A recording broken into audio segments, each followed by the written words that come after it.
Assalamualaikum warahmatullahi wabarakatuh. Perkenalkan, nama saya Muhammad Rozan Azikri dari kelas Sirek 6C. Saya akan menjelaskan hasil UTS yang telah saya kerjakan. Jadi pada soal yang pertama saya ambil adalah jelaskan yang dimaksud dengan one input multiproses dalam penerapan ERP dan berikan contohnya di suatu rumah sakit. Jadi one input multiproses adalah proses penginputan atau memasukkan data hanya cukup dilakukan satu kali, akan tetapi terintegrasi dengan proses yang lain, yang bertujuan agar proses bisnis menjadi lebih efektif dan efisien. Contohnya yang di rumah sakit yaitu pada sistem informasi rumah sakit. Ketika resepsionis atau admin dari sistem informasi menginputkan data pasien yang berobat, proses penginputan hanya dilakukan sekali saja. Jadi maksud one input multiproses di sini adalah ketika satu data telah diinputkan ke sistem, maka akan dengan mudah ditemukan tanpa perlu menambah data yang baru. Karena walau hanya satu data yang diinputkan, akan banyak informasi yang didapatkan yang berkaitan dengan datanya tadi. Seperti ketika admin menginputkan atau mencari data dengan nama pasien, maka akan muncul juga data riwayat berobat, data obat yang diberikan, dan lain-lain. Selanjutnya nomor 2, jelaskan manfaat implementasi ERP pada satu perusahaan dan berikan contoh pada perusahaan yang telah menerapkan ERP. Jadi manfaat implementasi ERP adalah yang pertama itu menyederhanakan proses. ERP itu menyederhanakan berbagai proses yang kompleks pada perusahaan. Contohnya itu kita pada perusahaan tidak perlu lagi menghabiskan banyak waktu dalam membuat laporan produksi, laporan kegiatan, laporan produksi, laporan dan lain-lain. ERP memungkinkan untuk menghasilkan laporan akurat hanya dengan beberapa proses sederhana. Selanjutnya, yang kedua, menghemat biaya. Karena dengan ERP, proses bisnis sudah diotomatisasikan, maka perusahaan dapat memotong biaya yang digunakan untuk tenaga kerja dan biaya produksi lain-lainnya. Selanjutnya, meningkatkan efisiensi. Sistem ERP membantu perusahaan menghilangkan pekerjaan yang manual, sehingga berbagai proses dapat diselesaikan dengan cepat. Misalnya, pencarian barang dapat dilakukan hanya dengan hitungan detik, sehingga perusahaan manufaktur dapat memproses pengepakan barang dan mengirimkannya ke pelanggan dengan lebih cepat. Manfaat yang selanjutnya yaitu mengintegrasikan informasi. Jadi perangkat lunak ERP ini memungkinkan setiap departemen untuk mengakses berbagai informasi yang mereka butuhkan tanpa mengganggu pekerjaan departemen yang lain. Yang kelima adalah memaksimalkan produktivitas. Karena berbagai pekerjaan berulang dihilangkan, karyawan dapat lebih fokus ke pekerjaan inti mereka, dan mereka lebih banyak waktu untuk menyelesaikan tugas satu proyek yang lain. Contoh perusahaan yang sudah menerapkan ERP adalah PT Indofood Sukses Makmur. PT Indofood adalah perusahaan yang memproduksi mie instan terbesar di dunia dengan 14 pabrik, termasuk di Indonesia sendiri. Cakupan bisnis perusahaan Indofood ini, peningkatan pasar ke depannya menyebabkan Enterprise Resource Planning atau ERP merupakan faktor yang penting dalam kesuksesan perusahaan. Nah, sebagai contoh kecil, tiap divisi harus menyesuaikan production plan atau rencana produksi mereka sehingga ketersediaan segala jenis bumbu untuk kebutuhan segala varian mie dapat terpenuhi. Sedangkan pada waktu yang sama, kondisi inventory di gudang harus tetap dijaga seminimal mungkin. Untuk itu sangat diperlukan aplikasi ERP untuk mengatur kondisi-kondisi tersebut secara terintegrasi. Selanjutnya nomor 3, soal yang saya pilih adalah pengembangan ERP harus memperhatikan yang disebut best practice. Jelaskan dan diberikan contohnya. Jadi untuk mengembangkan ERP ini pada perusahaan harus dapat merencanakan semua aspek agar tujuan dari pengembangan suatu ERP dapat tercapai. Maka dengan itu harus diperhatikan menggunakan best practice. Jadi best practice ini merupakan implementasi konsep yang menjadi suatu ukuran untuk memperbaiki standar atau kualitas waktu melakukan perubahan dan perbaikan suatu proses menjadi lebih cepat dan tepat. Hal yang dilakukan dengan menetapkan best practice adalah yang pertama, perencanaan lebih awal, yang kedua selalu mementingkan end user atau pengguna akhir, yang ketiga melakukan proyek percontohan.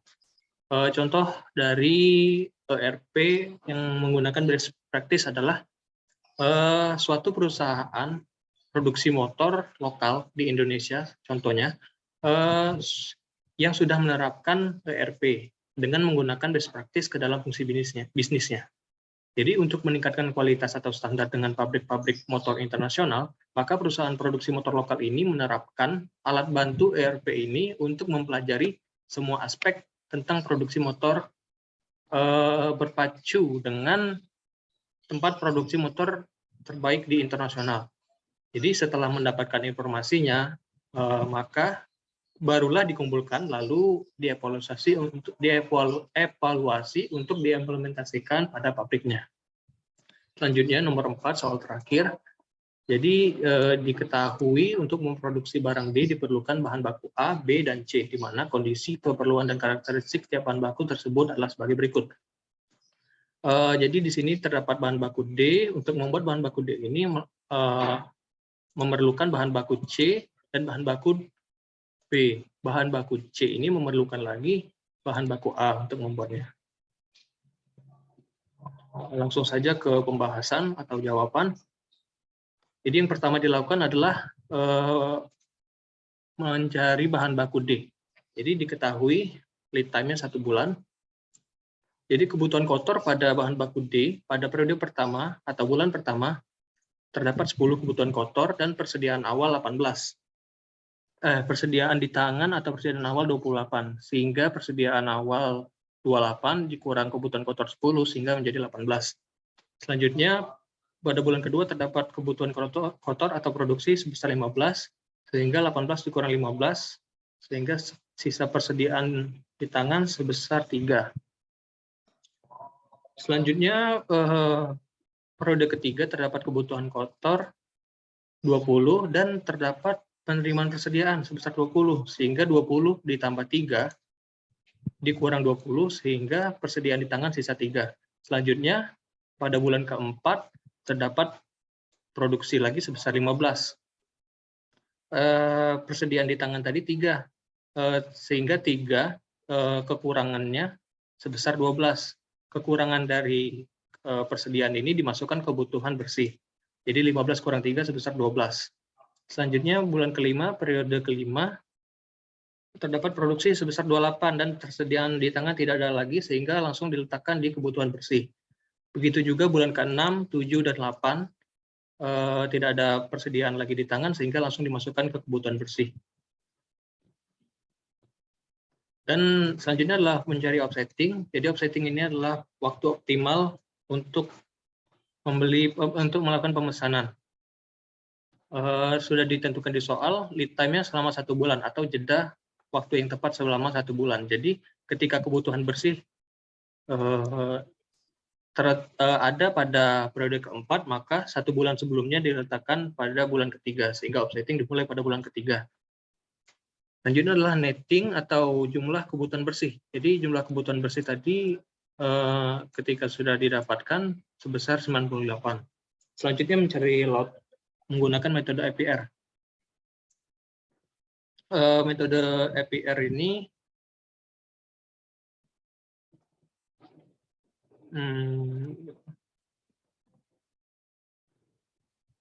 metode APR ini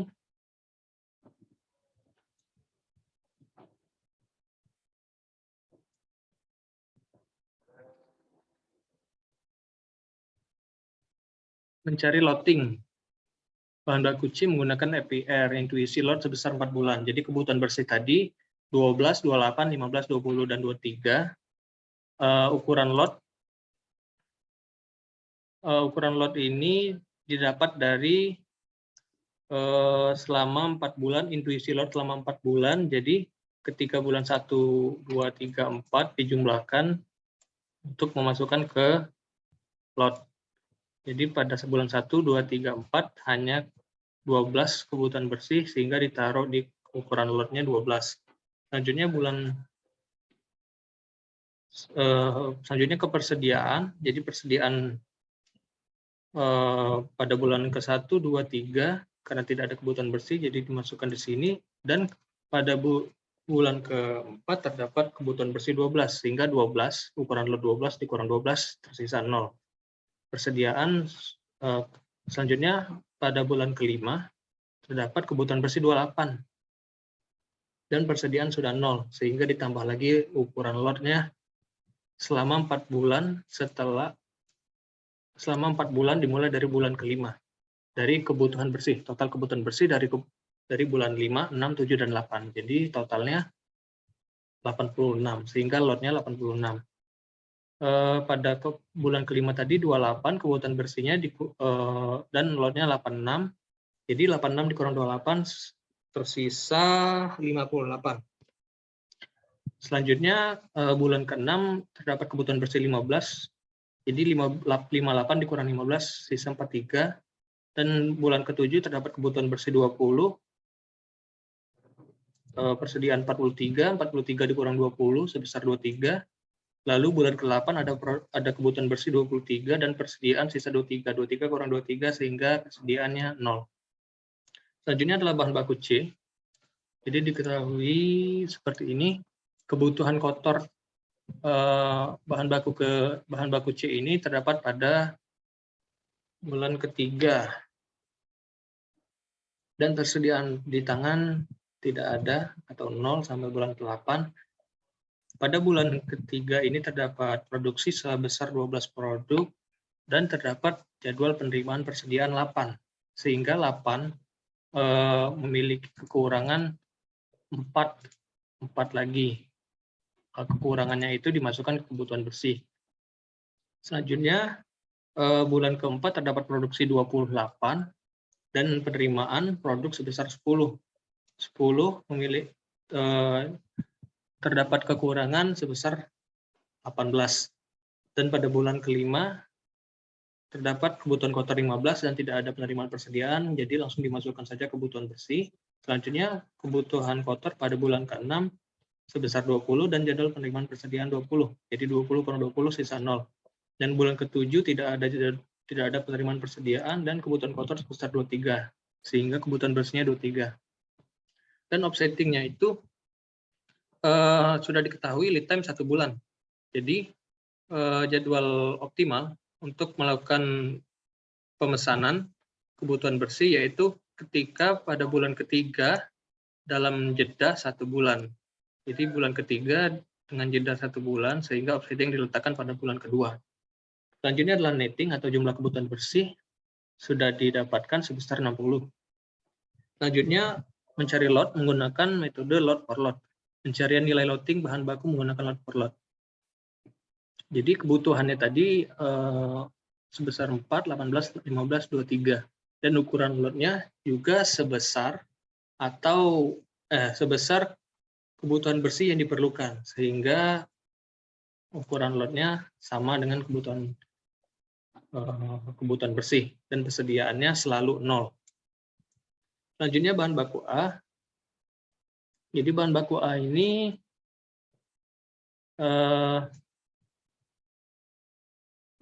ini memiliki dua bahan baku. Jadi bahan baku A tadi kebutuhan kotornya didapatkan dari offsetting bahan baku C. Jadi offsettingnya itu 4, 18, 15, 0, 23 dimulai pada bulan kedua, dan karena membutuhkan 2 bahan baku dari A sehingga dikali 2 dan diletakkan di kebutuhan kotor di sini sehingga hasilnya 8, 36, 30, 46. Selanjutnya terdapat penerimaan persediaan pada bulan ketiga sebesar 15 dan pada bulan ke-6 20 yang memiliki persediaan awal 22. Pada bulan 1 masih tetap persediaan di tangan sebesar 22, dan pada bulan kedua terdapat produksi sebesar 8, jadi 22 dikurang 8, sisa 14 persediaan. Selanjutnya bulan ketiga terdapat produksi sebesar 36, dan terdapat penerimaan persediaan, dan terdapat juga persediaan di tangan 14. Jadi 15 ditambah 14 sebesar 29 masih memiliki kekurangan untuk mencapai 36, sehingga sisanya itu adalah 7 dan diletakkan di kebutuhan bersih. Selanjutnya pada bulan keempat terdapat produksi sebesar 30 dan persediaan di tangan tidak ada sehingga langsung dimasukkan ke kebutuhan bersih. Bulan kelima tidak ada produksi dan bulan ke-6 terdapat produksi sebesar 46 dan terdapat penerimaan persediaan 20. Jadi 20 ini tadi untuk mencukupi kebutuhan kotor 46 sehingga tersisa kurangnya yaitu 26 dan diletakkan ke kebutuhan bersih. Selanjutnya offsetting atau waktu optimal pemesanan. kebutuhan bersih. Jadi lead time-nya tadi atau jedanya tadi 1 bulan. Jadi ketika kebutuhan bersih dimulai pada bulan ketiga, jeda 1 bulan sebelumnya offset adalah bulan kedua, sehingga offsetting diletakkan di bulan ketiga dan seterusnya. Selanjutnya adalah netting atau jumlah kebutuhan bersih setelah didapatkan, yaitu sebesar 63. Selanjutnya load menggunakan EOQ. Jadi dari total, jadi rumus EOQ itu adalah akar 2DK per H. Jadi D-nya tadi, total kebutuhan bersihnya tadi 63, biaya pemesanannya 2.000 per pesan, biaya penyimpanannya 2.500. Jadi didapatlah 10 lotnya tadi. Sehingga pada tabel seperti ini. Jadi kebutuhan bersihnya tadi 730.026 dan ukuran lotnya tadi dimulai pada bulan ketiga. Karena lotnya tadi 10, jadi dimasukkan 10 di sini. Lot dikurang kebutuhan bersih, sehingga persediaan sisa 3. Selanjutnya terdapat kebutuhan bersih lagi di bulan keempat sebesar 30, dan persediaan sisa 3 karena lot tidak mencukupi, ditambahkan lagi lot sebesar 30. 30 ditambah 3, 33 dikurang 30 sebesar persediaan sisa 3.